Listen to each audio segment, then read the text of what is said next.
Beef Stroganoff is one of my favorite meals. It's a classic comfort food, and you're gonna get it on your table so much quicker than if you cooked it in an oven. So it's creamy with big chunks of beef and optional mushrooms. Golden mushrooms if your kids will eat that, your family will eat that. So I'm Jen. And I'm Barbara. And this is Pressure Cooking Today.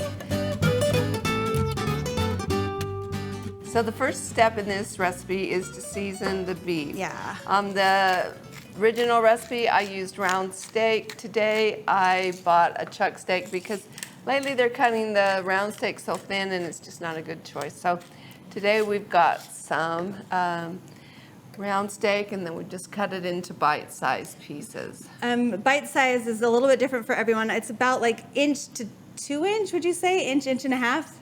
Yeah, and so we're gonna brown the beef. So we are cooking in the Instant Pot Rio today. If you're curious, we have a review post about it. You can go check that out.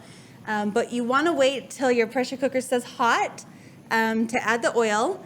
And this has a domed pot, so you see all the oil ran to the side. So I'll just pick it up and swirl it just to make sure we've got that oil so you get a nice non-stick. And then you're gonna want to brown your beef in batches. Do you want me to use this? I'm just gonna use my hand because hands are quicker and great tools. Mom uses her hands. I will never. I'm a little short. I'm going to stand on my tippy toes to see into the pot. But you don't want to crowd the beef because if you crowd the beef, then it steams and doesn't brown. And that browning is so important for the flavor of your finished dish. You can skip this step. If you are in a hurry and you just need to get food in your body, you could totally skip this step. But it's what, 5-ish, 10 minutes? And the flavor difference is noticeable. So for me, it's always worth it. Yeah, that browning will add a lot of flavor to the sauce at the end. Plus, it makes your beef look better. And if you have, if you're like me and you could kind of see the oils kind of spitting a little bit, they sell like a little mesh cover for that you could put over the top of it to just keep it in your pot. And so you know how that easily released from the bottom of the pot? That means it's browned sufficiently and you can turn it over. If you're in a hurry, you can just brown one side of the beef. It's really up to you. When you brown just one side of the beef, you still get that flavor from the browning, but you're done in half the time. All right, so this is the last of the beef. I'll go ahead and put that on the plate. And now we are going to saute our onions. Again, if you don't want to take the time to saute onions, that's fine, but it does soften them up and slightly change the flavor. So, and you can see there's all that nice browning on the bottom of the pot. That there is flavor. If it's looking a little bit closer to black than the dark brown, you can add a little bit more oil. Yeah. Got our onions in there. So I just like to spread them out. They'll release liquid, which helps you to deglaze the pot. And anything that the onions don't get off the bottom of the pot, we will get with the beef broth. Yeah. So we want the onions to go until they're slightly like translucent. You don't want them to be, if they're browning on the edges, you definitely need to add your liquid then. Yeah, you could just add a little tiny splash of the beef broth. Yeah. When I'm sauteing, I always like to have whatever liquid that I'm measuring, whether it's water or a broth or any other sort of clear liquid, measured in advance, because I tend to be very linear. And so if I don't sit down before the recipe, read through the recipe, and make sure that I've got the ingredients I'll need for faster transitions ready, I tend to burn my food. And Jen likes to over stir. It's true. So you can give these onions a stir, but you don't need to stir them a lot. You just want them to release their liquid and see how it's starting to even now absorb all that flavor that we've gotten from the browning of the beef. And they start taking on, you can see the onions are starting to even turn a little bit of that browning from the beef that you're starting to absorb in there and change the color a little bit. So my husband, Jen's dad, prepped all the ingredients for us today, and he does a pretty fine chop on his onions. None of us can equal his fine onion chopping. The grocery store also sells frozen chopped onions, and if you want, you can use those here. If they're not thawed in advance, the freezer they'll release a little bit more liquid. They won't change color the same way, but I love to use like the chopped freezer ingredients when I know it's going to be busy. Yeah, especially in a recipe like this where it's going to be a sauce. It doesn't matter about that little bit of extra liquid. Okay, I think our onions are starting to get just about right. We're going to add the garlic now and saute it. You want to saute the garlic to soften up that flavor so it's not quite so bitter. But we don't add it with the onions just because garlic can sometimes burn more easily, and it doesn't need as long. So. Garlic is about a minute is all you need. Okay, so also we're going to add our tomato paste. So we like to buy it in the tube. It only calls for 2 tablespoons. And if you have it in the paste, you can just, in the tube, you can just throw this in the fridge and use it whenever you need it. Instead of wasting, I know they're just little cans, but I hate to waste the whole can of tomato paste when all you need is 2 tablespoons. So yeah, so we've go got ahead that and there. add that. And add that. We'll stir that into the onions. Okay. And then we'll go ahead and add our beef broth.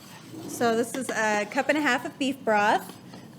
Because we intend to make a gravy, we definitely wanted to have a lot of liquid. When you're pressure cooking, all you really need is a cup of total liquid, but the beef is going to continue to release the juices as it cooks. So that's why we've got a 1.5 cups, so it'll have lots of nice, yummy gravy.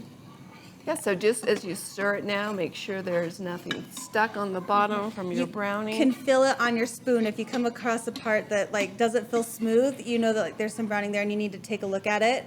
Because if you leave that layer of browning on there and you don't stir it off, that can sometimes lead to the burn notice because the Instant Pot thinks that food has burned to the bottom rather than just the fond, as it's called. So go ahead and add this beef back in that we've browned. Just add the beef and all the juices. And then I just like to make sure that it's evenly distributed in the pot because the smaller pieces it is, the less time it needs in the pressure cooker. So that looks pretty good there. Okay, so we've got the lid. We're going to make sure we lock it in place. So first check to make sure your sealing ring is in place. It is. And then we'll line up the arrows, twist and lock. And do you see how it does the beep? It's because we didn't hit the cancel from the saute mode. So we'll hit cancel. Okay, so we're going to pressure cook this for 18 minutes. Now our beef was pretty tender and we cut it into smaller bites. If your bites are a little bit bigger or your meat is not quite as tender, when it's done at 18 minutes and we've done a natural release for 10 minutes, then check your beef, and if it's not as tender as you like, then you can just lock it in place again and pressure cook it for maybe 5 minutes more. It's really flexible, and beef, the more you cook it, the more tender it'll be with most cuts of beef. If you are someone who likes fall apart fork tender, you're going to need a longer cook time. This beef is designed so that it's cut bite size. You could stab it with your fork along with a couple noodles and you can eat it that way. That's my favorite way to have the beef stroganoff. I think it's a little bit easier to eat. So in this recipe, we like to cook the mushrooms on the stovetop while the beef is cooking. The reason for that is because I'm really picky about mushrooms. I don't love them, so I want to give that caramelization and nice flavor, and I don't want them overcooked. So we saute them on the stove, and while this is pressure cooking, and then you get that nice caramelization. You can also caramelize them in the pressure cooker. It's just not as fast, and you know, while you're waiting for this to come to pressure, for me, it makes sense to do it on the stove. Yeah. But if you only want to clean one pot, do the mushrooms first and then put them in. Or even if you want to use the jarred mushrooms in this recipe. Yeah, canned mushrooms is usually what we get because we only have one kid who likes the mushrooms at our house, and it's easy. But again, whatever works for you. So if you're making this quick because you need something to eat before baseball practice or whatever, make it quick. If this is something you're serving your future in-laws because you want it to be extra fancy, spend the extra time. But again, adjust this how it works for you. So we're going to hit pressure cook, set the cook time for 18 minutes, and then we're going to let it come to pressure, which will take about 10 minutes for this recipe. And then it'll start counting down the 10 minutes. And then once the cook time is up, we're going to allow 10 minutes of natural release, which we don't do anything. We just let it slowly stop, the boil that's going on in there, we let it kind of slowly dissipate. And then after 10 minutes, we'll use a quick pressure release to release any remaining pressure That generally works better, especially for like beef meals, to do that 10-minute release so that it has time for those juices to kind of like sink back into the meat and not just foam and fly out of your pressure cooker. So we'll go ahead and bring that to pressure, and then we'll be back. See you in a bit. Okay, so we release the pressure. We'll go ahead and take the lid off. Wiggle. Give it a stir. Just check that beef to see if it's as tender as you like. It's Yeah, fall that's really apart. tender. Awesome. So we're going to go ahead and put it on saute. I already did. Oh, you already did. Man, you're good. Okay. And now we're going to thicken up that sauce to make a nice gravy. So we've got 2 tablespoons of cornstarch and 3 tablespoons of cold water. And you just want to whisk that good. If you don't whisk it, if you are kind of in a hurry and there's lumps in the cornstarch, there's going to be lumps in your stroganoff sauce.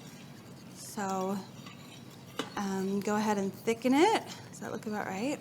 Yeah, that looks good. Go ahead and pour it in, and I'll stir it up. Perfect. There you go. That gravy, the juices in there were already boiling, so that's going to work really quickly. So just be sure you have your spoon ready to stir it. And then you'll want it to come to a boil. Which shouldn't take long because it's already so hot in there.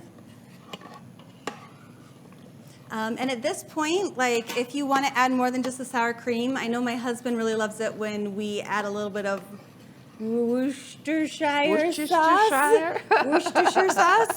I know we slaughtered it. Let me know in the comments how to say it properly.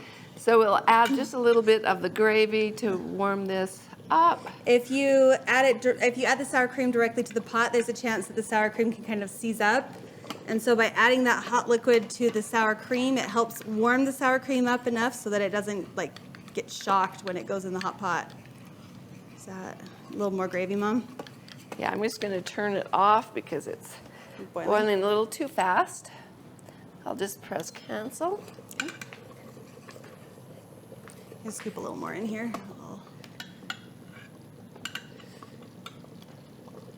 There we go. That's better.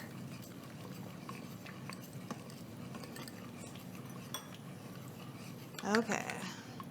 So we got that added. Does that look good, Mom?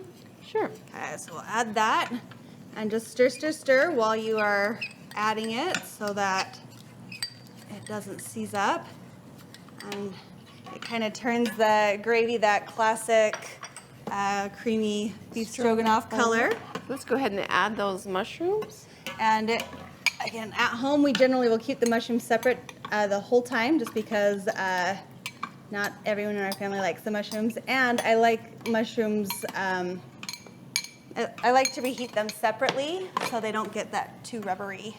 So here's your chance to season it. So go ahead and give it a taste, and then add some salt and pepper to taste. Yep, just add a little more. My husband likes lots of pepper, so at this stage he Goes crazy. really cranks the pepper. All right, so look at that. Doesn't that look creamy and delicious? We're going to go ahead and Plate it up. All right, so we've got a bed of noodles, and then we're going to ladle on some of that beef, mushrooms. This is one of my husband's favorite dinners. If I'm serving this for people I want to impress, I've got a little bit of fresh parsley. So clearly we want to impress you. So we'll take a little bit of fresh parsley and we'll sprinkle that on top just a little bit. And then we'll add a little more salt and pepper to taste. Just looks prettier that way. So again, we went through this so much quicker than it would take to cook this in a roasting pan in the oven. And it's got all the amazing like flavors of the classic beef stroganoff. So if you make this, would love to hear how it goes. If you have any questions, let us know down in the comments, and make sure to like and subscribe. Thanks for watching.